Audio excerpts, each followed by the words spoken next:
Amiret kanalı izleyicileri hoş geldiniz. Bir arkadaşının iPhone 6'sı var ve bu iPhone 6 dokunmatiği hiçbir şekilde basmıyor. 2-3 tane ayrı ekran denemiş ama yine de basmıyor. Bana getirdiler.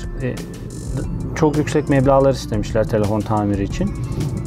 Ben de ufak bir test yapacağım. Bakalım bir ekranda ben deneyeyim, çalışacak mı?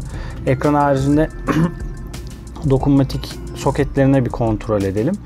Ekranda şu an şu çizgiler görünüyor. Bu çizgilerin nedeni büyük ihtimalle ekran soketi tam yerine oturmamış ya da sokette bir hasar oluşmuş olabilir. Bu ekran kırıklığından değil. Ekran kırık olsa böyle görünmez çünkü. Şimdi sökme işlemine bir başlayalım öncelikle.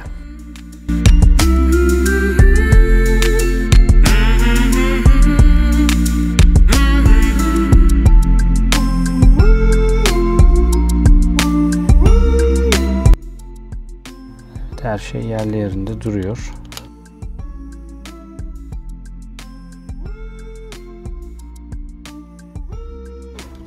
Güzelce sökelim tüm malzemeleri.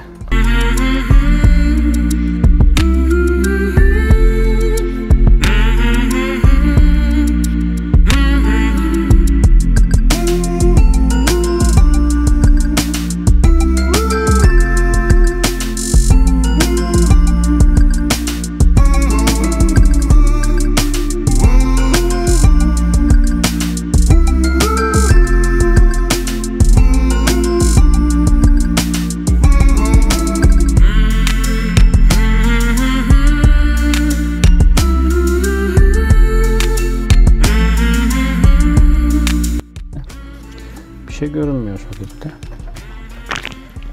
Benim elimde yeni bir ekran var.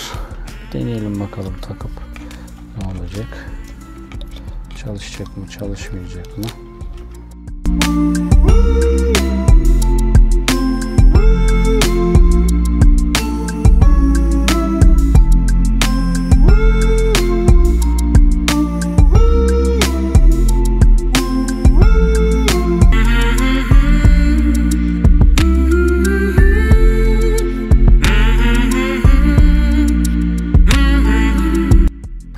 Görüntü var ama dokunmatik basmıyor hiçbir şekilde. Kendi ekranını bir daha bir takalım. Hem çizgiler kaybolacak mı?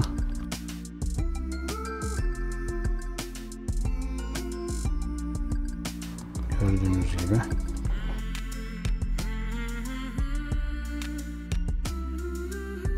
Şimdi bataryayı bir güçten keselim. Hemen güçten keselim.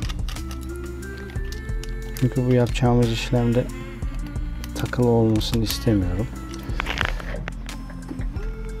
Belki soketin bağlantı noktalarında bir problem olduğunu düşünüyorum. Hemen şöyle bir kontak spreyle şu en üstteki dokunmatik soketi biraz sıkalım. Evet. Sonra diş fırçamla bir soketi güzelce temizleyelim.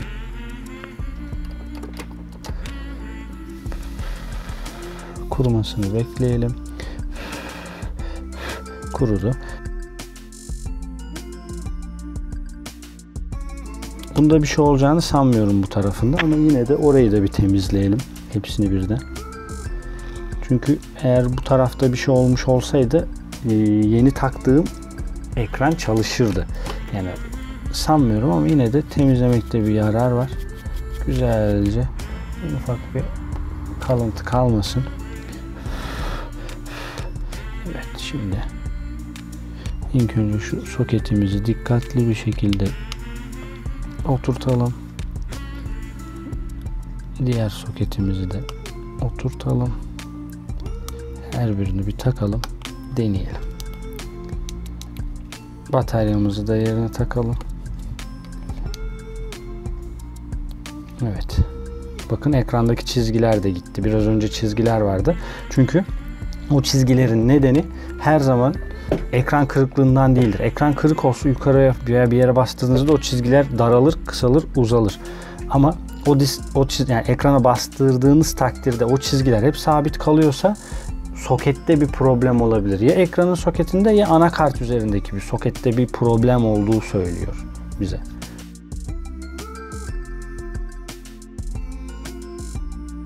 Şu yeni ekranımızda bakın jelatinde duruyor.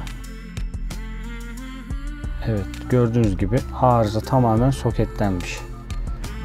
Demek orada bir kirli, yani bir kalıntı var. Bir kalıntıdan kaynaklı yapıyor. Temizledik ve gayet güzel basmaya başladı.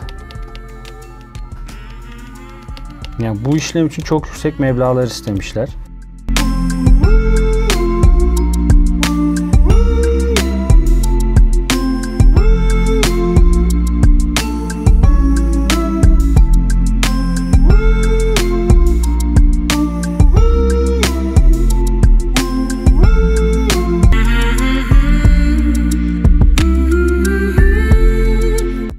İstedikleri rakamlar gerçek, doğru, belki değil. Yani biz temizlediğimizde çalışmayabilirdi. Belki de dokunmatik IC denilen malzeme var.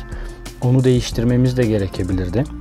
Ama her zaman bu tarz şeylerde deneme yanılma yoluyla gitmekte yarar var. Yani akış şeması şeklinde gitmekte yarar var. Telefon diyelim şarj almıyor. Şarj almıyorsa ilk önce bir şarj aleti denemek ya da başka bir prizi denemekte yarar vardır. Belki ondan sonra cihazın şarj soketinin bozuk olup olmadığına karar vermek gerekir. Bu da onun gibi. İlk önce yeni bir ekran deneyelim. Eğer o ekranda da çalışmazsa yine bir ekran deneyelim. Belki denediğimiz ekranda da bir arıza olabilir. Ama buna 2-3 tane ekran denenmiş daha önceden. Yani 2-3 ekranda hepsi arızalı olacağını düşünmüyorum.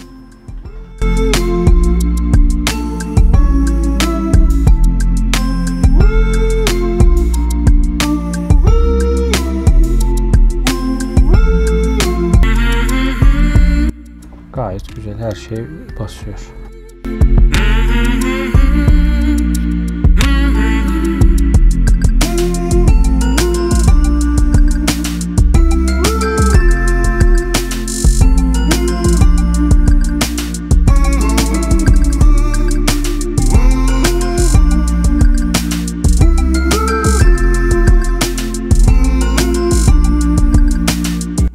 Vidalarımızı da takalım.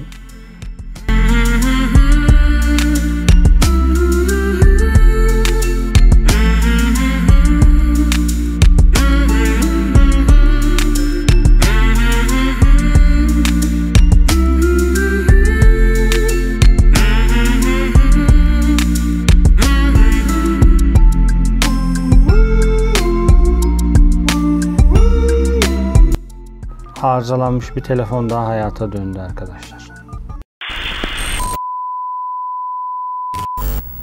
Abone olmayı unutmayın. Beğendiyseniz beğen tuşuna basmayı da unutmayın. Aklınızda herhangi bir soru işareti kaldıysa, anlatamadığım bir nokta varsa lütfen yorum kısmından bunu yazın. En kısa sürede inanın cevap vereceğim. Ve görmek istediğiniz bir ekran sökümü, bir telefon, bir batarya değişimi, bir marka, bir model varsa bunu da lütfen yorum bölümünden belirtin. Onu da en kısa sürede videosunu çekerim. Merak etmeyin. Kendinize iyi bakın. Hoşça kalın.